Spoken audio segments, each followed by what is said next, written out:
Now let's get into the main part of this workbook, the macros. Under the Developer tab, we can pull up the macros here by going to the View Code. If you don't have the Developer tab showing, go into File, Options, Customize Ribbon. You can check here the box under Main Tabs. Once you do that, you'll have the Developer tab available. A little tip here, I don't write macros every day, and so when I do, I depend heavily on kind of recording the actions as I go through them, which is very helpful. You hit the record button and you start manipulating Excel in however function you want. Once you hit stop, you can go view that code. You can rerun that exact same code as a macro. You can then view the code, for reference. The other thing I rely heavily on is Google, of course. So let's go ahead and look at some of our code here. So macros by default create a module. You can also have macro code in the cell or the sheets themselves or workbook. And the macros are written in a language called Visual Basic for applications. So that's what we see here. So very similar to the Visual Basic language, but very much so focused on the Microsoft Office applications. So there's code that's specific to Microsoft Word, Outlook, Access, etc. So we have basically one module here set up where all the code exists. We have two different functions here, main functions. So we have the begin intro and the reverse intro. The begin intro is what's shown on the introduction. It runs through the basically the animation, the drawing of the title sequence. So we're resizing the cells and adjusting the zoom. We're referencing here the sleep function, which is built up here. It's referencing a kernel 32 library, which allows us basically to say, pause for 5 milliseconds. This helps create the illusion of something being animated in real time. And then we draw the border, we draw the title, and then we display the graph and run the numbers, and we end with A1 being selected in this sheet. The reverse intro basically just does the reverse of all that. Takes this row height back to normal, the zoom back to normal, and then it clears each of the cells in the border and the title, and then resets the graph basically just to be invisible. It still exists in the same spot. It's just basically cleared out so it looks like it's not there. So to get into some specifics here, cell row height, zoom, this basically just represents the percentage there.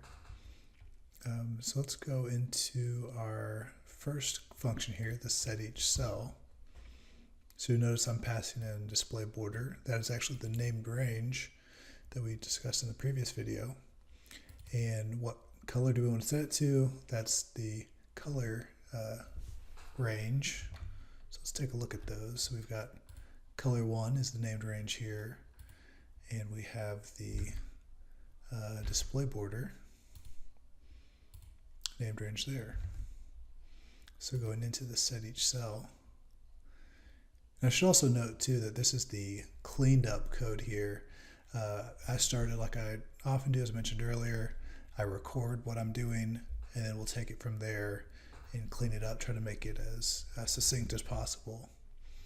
So set each cell, let's go take a look here. So we have a private sub here, set each cell, it takes a named range as a string, range name, a source range as string, a sleep in milliseconds as integer. So we're doing a for each loop through the range of the named range. So we're getting each cell, and then we're going to act on that cell. So So we're setting the interior pattern to the pattern of the source. We are setting the color index to the color index of the source. We're setting the color, the tint and shade, and the pattern tint and shade all the same. And then we're doing our sleep in milliseconds. So this was the element we talked about here, where we could play with this just to get it right, to look like it's being properly animated. Playing with that with a little bit longer times, Excel would go into a kind of pending calculation. The screen would kind of freeze.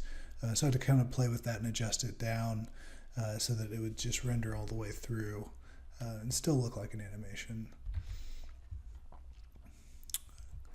The next item is our title run. So let's just jump to that here. So again, I'm calling this set each cell.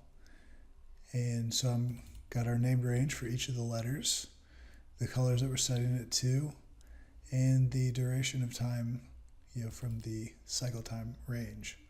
So again, just running through each element in that name range, setting it to the color, and then waiting that time. So as you can see, we go through the Learn Excel with Josh. And then after our title, we go to our graph display.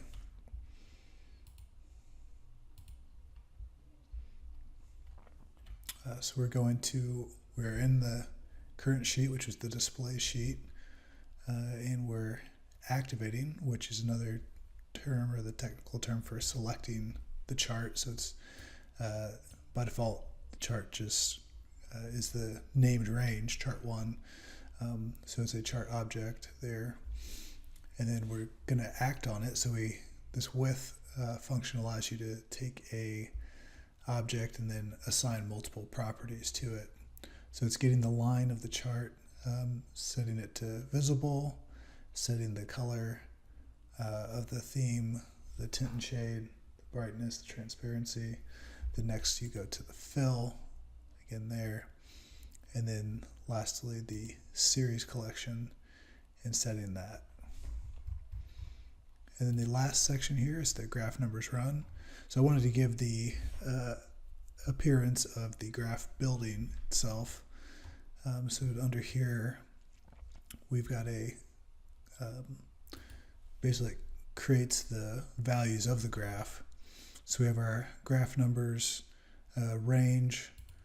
We're starting with a cell number 1, a cell value 0. So if we're using the for each in a range, so we're going to go through each cell. So if cell number is 1, which at first it is, then we set the cell value to our cell value variable here, which is 0. And then, so we'll go down here, then we're incrementing the cell number plus 1, and we're sleeping there for our millisecond. Then next we're doing a check if the cell number divided by 2, so this modulus, which basically gives us the remainder of that division, is 0. So basically it's going to alternate odd or even. So if it divides evenly by 2, which is 0, then it will go in here. So we're going to increment the cell value by 10, and we'll set the next cell to that value. Then if it's in the odd cells, we're going to subtract 5 from it. So this kind of gives our jagged graph view. So we're going 10, 5, 20, 15, 30, 25, etc. So it gives this jagged view. So then going through there, that gives us all of our numbers. And lastly, we select our A1 section. So the reverse intro, again, does basically the opposite, calling this clear cell function. So if we look at that,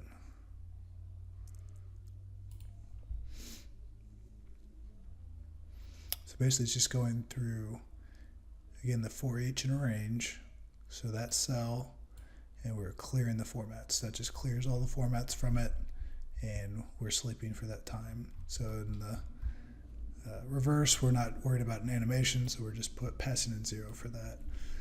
We revert the title, which again just calls the clear for each cell, or each name range rather. And then for the graph, we're making everything visible false and clearing any formatting there. So basically end up back where we started. Hope you enjoyed this video series and learned something from it. I look forward to providing more interesting projects. Thank you.